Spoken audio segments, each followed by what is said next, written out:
Now do you understand why we are so confident about the well-being of all that is? Here is this huge energy of well-being that law of attraction is responding to. And from your point of view in your physical body, what that means is when you feel the call of source, it feels compelling and it feels elating. In other words, the call of source in its purest form, when you are close enough in vibrational proximity to it to really feel it, feels like joy, it feels like passion, it feels like eagerness, it feels like love, it feels like appreciation, it feels like well-being, it feels like yipping and yahooing all the way down the canyon, it feels like cartwheels, it feels like sunshine and rainbows and lollipops, it feels like all of the things that you've ever associated with well-being. It feels like liquid love, it feels like joy, it is rapturous, it is orgasmic, it ripples through your body, it is ecstasy. That's what source energy is and feels like. And when you move in the direction of that calling, you feel so good. That's that impulse, that's that inspiration, that's feeling of, oh, I want to do that. That's that life-giving, life-calling, me being who I am. That's me in my human form keeping up with who I have become. That's the way you intended to live life.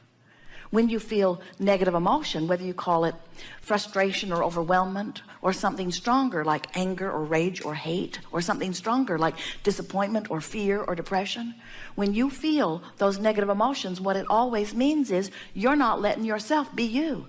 You're focused upon some aspect of contrast, and you've done it for way more than 17 seconds, so that you've got an activation within you that is not letting you go with the flow. And what happens is, the thing about not going with the flow is that the flow doesn't say, oh, they're not coming, let's wait.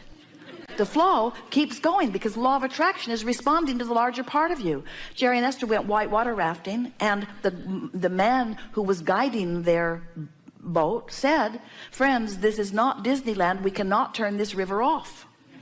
In other words, we want to say the same thing to you. This is not Disneyland. This river cannot be turned off. You cannot turn off the result of all of the desire that you've lived in all of this time. This is source energy summoning you. You must let yourself be who you are, and if you don't let yourself be who you are, you don't feel good. And it's not about somebody else saying you should be something, you need to be something. It's about life having called it through you and you not going. And when you don't go, it doesn't feel good. And when you do go, it feels oh so good. And do you know, you don't even have to go and receive the full manifestation of it. You just have to no longer not go. We see you. You take your boats down to the river. You've got your paddles in them. You put the boat in the water, and almost without exception, human dear hearts that you are, you turn your boat upstream and begin paddling very hard. And we say, why not turn and go with the flow? And you say, oh, that just seems lazy. We say, well, you could use a different word like natural. No, I choose lazy. It seems lazy. I don't want to be lazy. I want to be virtuous and hardworking. I want to earn my way. And all the other humans that amount to anything are paddling very hard upstream. We try here. We try hard. We try, we persevere, we are determined. We use our effort and our action to try to compensate for energy. You don't say that, but you try it. You do it. And we say, nothing that you want is upstream. Why are you paddling upstream? Well, I don't know. Others have done it. I heard that you're supposed to try hard, and I heard that there's no gain without pain.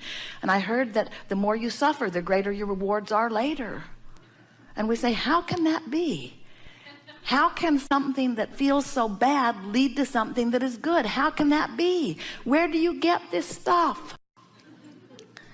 When there is not a shred of evidence to the contrary of law of attraction, there's not a shred of evidence to the contrary of well-being. Have you looked around your planet? Have you driven around it? Have you flown over it? Have you looked at your planet? Do you see the enormous well-being in comparison with the pocket here and there of not well-being?